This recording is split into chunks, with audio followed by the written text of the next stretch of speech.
This is that like the breakthrough is leading you to the peak. And this is when you start, again, having visuals. For me, that's like looking at organic things, and a lot of the times color changes. And if you lie down in a bed, you're just like the heaviest thing in the world.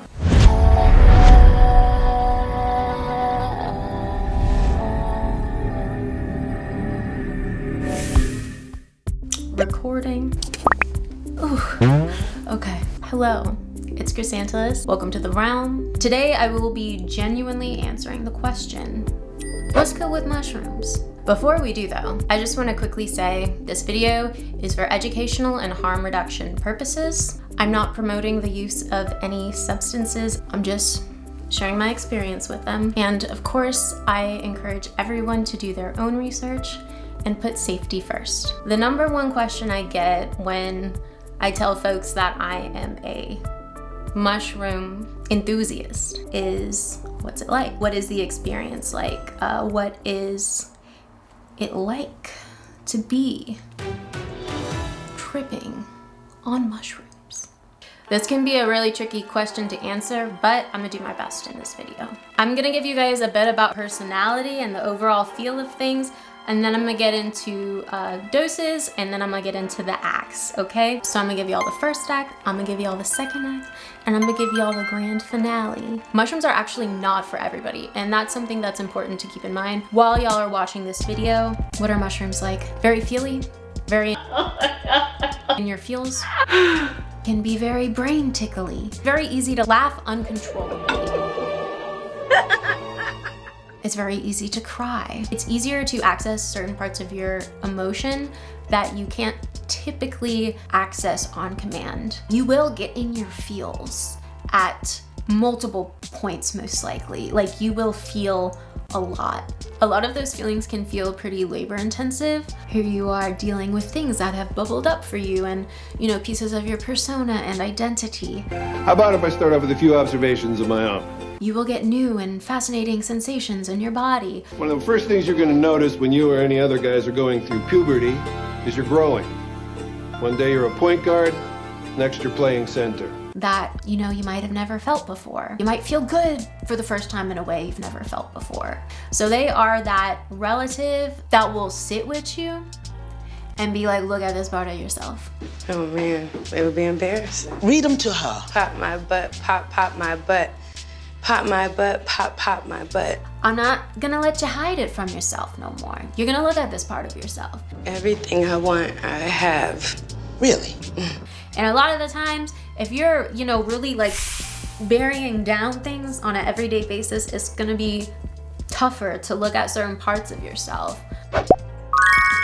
First off, it all depends what your dosage is. So when I was just starting to journey, I wanted to start with a low dose, and then eventually I moved to a more moderate dose. All right, I'm reading this online right now because I want to get these numbers right. According to Double Blind, a microdose is 0.1 to 0.5 grams. You can't easily perceive it. A low dose is 0.5 to 2 grams. That is like properly being able to function in public type of a dose. Nobody's going to clock you in public, most likely, but you're also not going to be breaking through the whole way. A moderate dose is 2 to 3.5 grams, and a high dose is 3.5 grams and above. If you take a macro dose, like a heroic dose, which is not recommended for beginners of journeying, a heroic dose is going to be the most experiential experience that you can have. I mean, entity or not?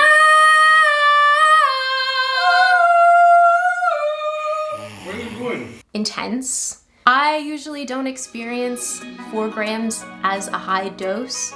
I experience 5 grams and above to be a high dose. You know, one fairy's low dose could be another's high. Most people, when they think of, you know, weekend tripping, they're not taking a microdose or a heroic dose. They're taking, you know, a journeying dose, a day in the park dose, you know. A typical dose would be maybe like 3 or 4 grams. So we're gonna primarily talk about those doses. I always tell folks that you can always dose up, you can never dose down, and that's the kicker. Let's talk about the acts. It might not sound like it comes under the topic of what are mushrooms like. The time you're gonna have with them is very contingent on the preparation that you do. First off is the first act, and that's gonna be the preparation, that's gonna be the consumption, and that's going to be the come up. I'm going to make a different video about preparation for journeying, so please look out for that. But you're gonna wanna make sure you have a solid, what we call set and setting. For folks who come with an open mind and little to no expectations, those folks are setting themselves up for the most success. A lot of people like to set an intention or like to meditate into a trip. It's, again, to each their own. These are all things to keep in mind, again, for harm reduction, a solid setting around you. For me, I like things to be clean. I like things to be safe, like things are put away.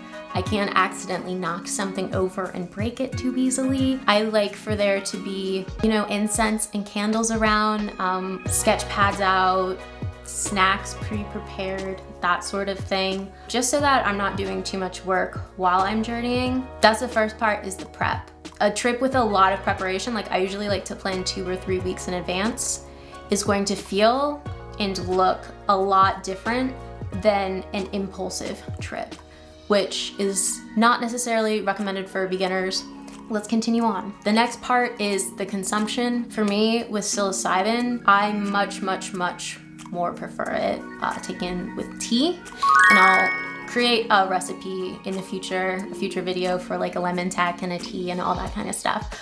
But yeah, the come up for if you just consume them, I would recommend consuming them, you know, to my friends, so you could get the full body taste. But eating it straight up does not extract the psilocybin the same way as steeping it in water and making a tea. Eating it is a very different process of psilocybin extraction. So if you're just eating it, it's gonna hit you with your digestion. In your stomach, it's gonna hit you.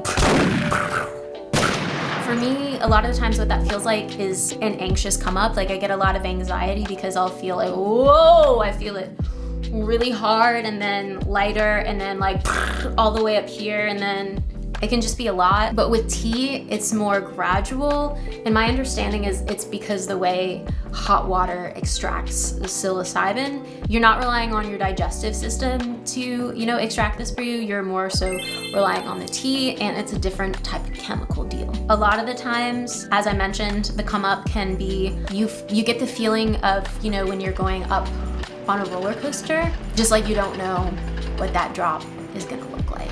And that can be fun and exciting, but it's important that when we experience this, we don't freak out. We just roll with the trip and be completely open for what is in store.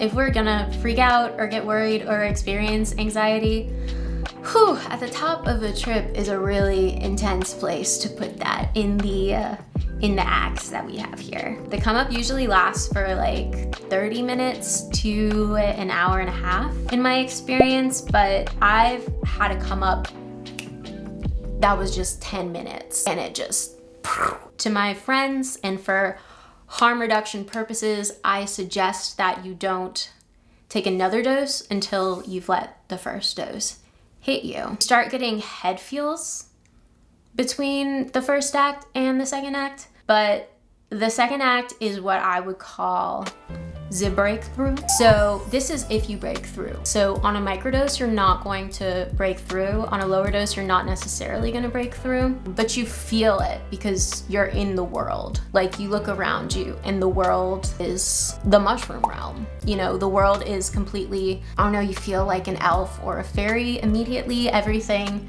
is like way more beautiful and softer. Like if you look at cars, the, you know, edges on cars become softer and more wavy, and they become like kind of blobby. And for me, I feel like that's because our evolutionary minds, like, we don't know what a car is, so we just try to turn it into like a rock or something when we're tripping. Comment if y'all have any feelings on why we see like cars and buildings and all these other things as softer. I feel like it's because our ancestors have been journeying for tens of thousands of years for sure, maybe hundreds, I don't know. And they didn't have cars. So for cars to all of a sudden appear on our journey, we're like, Where's the context for that? You start to feel like excited, but you also start to settle into the understanding of the trip. So for me, this is the point at which any anxiety I have just goes away. A lot of the times you'll feel like you want to do something. For a lot of people, this looks like going outside,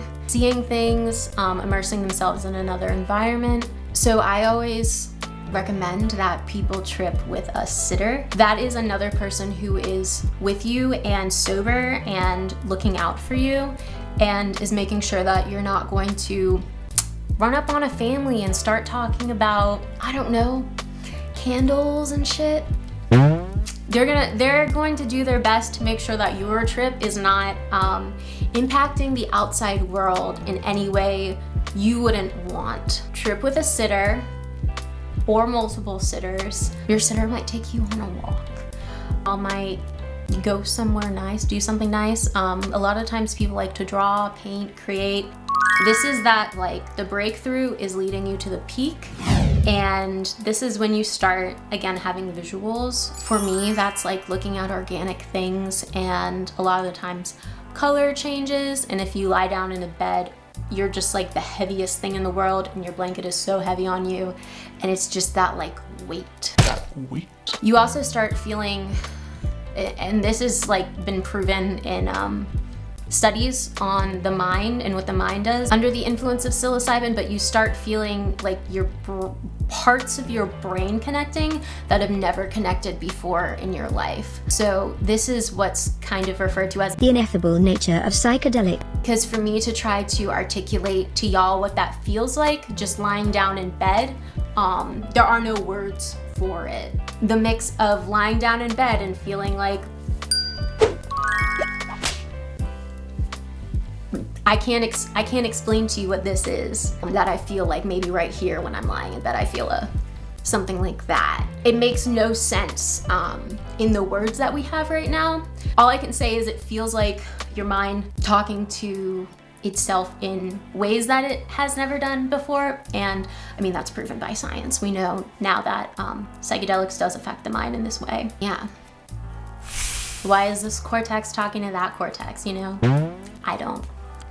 The second act, I always cry. So this can be triggered by music, laughter, nothing, but I will start crying. And especially when I hear music, I'll start crying, easy. But your tears don't feel like human tears. They feel like salty, glistening, crystalline, I don't even know. They feel magical. Like it feels really magical to cry when you are journeying. You also will undergo, because this is like you're chemically changing your brain, certain changes of your personality that will return to you when you come back down. So for example, for me, this is detachment from my material things. So I know if I'm journeying, I definitely need to get somebody else to hold this for me, because I'm gonna lose it like that. And then if I lose my cell phone, I'm like, that's no big deal. I actually, like, this is a sign. I shouldn't even be on my cell phone as much as I am.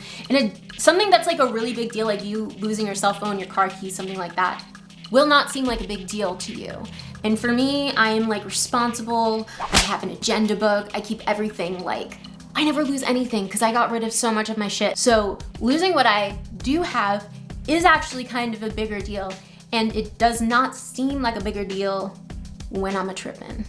Get your trip sitter to hold your cell phone for you is the harm reduction gem that I give folks from experience. Also, don't let other people give you their stuff, right? One time I was tripping with someone and they put me in a hoodie, and it was so nice and so sweet and so warm, and we were in the park and everything was great. When we got up to go to the car, there were no keys. And why were there no keys? Because the keys were in the hoodie that was given to me, a person in the midst of journeying. Never give anyone journeying something that you don't want to lose. So, fortunately, we went back to the spot on the hill and there were the keys. They just slid out of the hoodie. But still, that could have been like a way worse situation, and just know that certain parts of your personality that you treasure and that keep you, you know, safe and in good graces with your belongings might not necessarily, you might not necessarily be able to keep those parts in the same way you can throughout your trip. At the peak of it, you definitely will feel like you are losing your mind or have lost your mind. As someone who has experienced like clinical depression and anxiety, it's a really welcome feeling that actually lasts for months after your journey. And studies have shown, such as the research done at Johns Hopkins, the ongoing psilocybin research, and the 2016 NYU study, that psilocybin can actually relieve anxiety, depression, also addiction. Different parts of you you'll feel leaving, you know. You will feel your depression leaving if it does leave. You'll just watch it go and be like, okay, word. And then after you've peaked and the grass is and everything looks like midsummer, and you know, you've gotten the most of the juice that you're probably gonna get, you'll start on your come down, and this is the third act. So this is always the saddest part for me, because when I'm looking at a wall, I just wanna look at that wall for hours. I don't wanna have to worry about nothing else. I could look at the wall, listen to music, and look at a wall. I'm telling y'all, the walls are some of the most fascinating pieces of art for myself. So walls will become the most beautiful, insanely, what was that? spectacular, delicious art you've ever seen. Just your very own wall. And this is like my hope for humanity, is that we can all just chill and stare at our walls for hours and listen to music and just take a break. You can really feel the break that you are taking when you stare at a wall for an amount of time that you would not believe. For me, in walls before, I've seen animated mandalas, Aztec calendars, a lot of circular designs that usually I could be like, oh, that's from Mexico. Oh, that's from Peru. Yes, Cambodia. I was a art history minor, so you're welcome for that weird flex, but walls. On the come down, you'll start to see the visuals in the walls fade, you know. You might start to see it only a little bit, that kind of reflective symmetry, and then you'll see it less and less and less and less. And that's rough. I always feel a little bit mournful when I watch visuals just fade away. I'm kind of like, oh man. You know, it's kind of like watching a sunset on a really, really great day, and it's just a day you never wanted to end, and there it is, just ending before your very eyes. Like, damn. For some people though, the come down can be like, thank goodness, I'm done.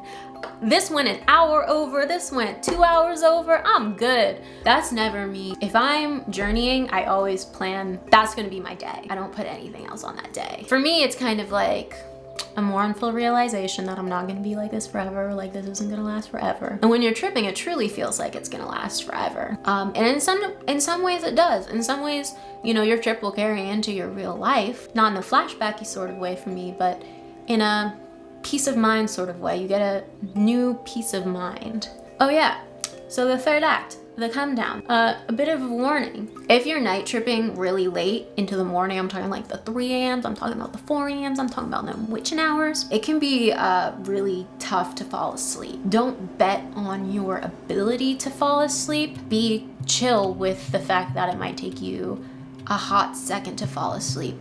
It is rough when you are like, you can feel that you want to go to sleep and you're dying to sleep. It's very similar to insomnia, but until you're like pretty much through with your journey, you're not going to be able to fall asleep so easily. Now, this isn't all the time I've been able to fall asleep before with entheogens, but usually you can't take a nap while you're tripping. And yeah, I hope that answers your question of what are mushrooms like. This has been a fun, wild ride today, and I really thank you for joining me, friends.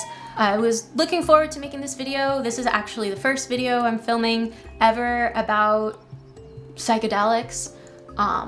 this is a re-niching of my channel. I will be releasing videos on psychedelics and hopefully virtual reality videos. I will keep uploading Burning Man videos because, as y'all know, I'm a burner and I'm gonna stay a burner. That's what's good with mushrooms. So if you took anything away from this, please like this video. Please consider subscribing to this channel. Right now I am 1 sub away from 900 and I hope to meet my 1,000 sub goal soon. I really appreciated having y'all here today to talk about this kind of stuff. Let me know in the comment sections what's good with mushrooms for you. Or if you have any questions that I can answer to reduce harm. I love the research around this. I love folks in community around this. And I just love mushrooms. So thank you for letting me share that love today, and I'll catch y'all next time.